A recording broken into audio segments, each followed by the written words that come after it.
প্রার্থীরা টাকা দিয়ে যায়।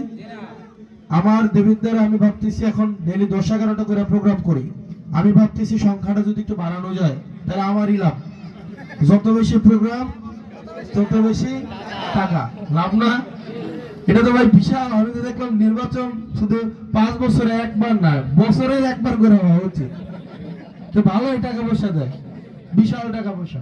কিন্তু টাকা পয়সাটা যে মানুষ দিচ্ছে, মানুষরা বিশ্বাস করে দিচ্ছে।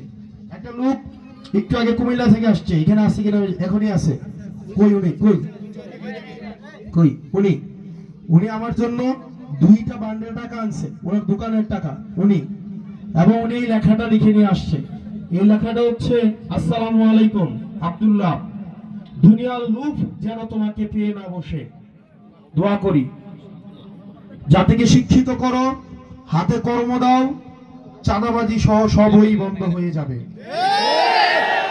এই যে উনি এটাও দিছে, সাথে কিছু টাকাও দিছে। কেন দিছে?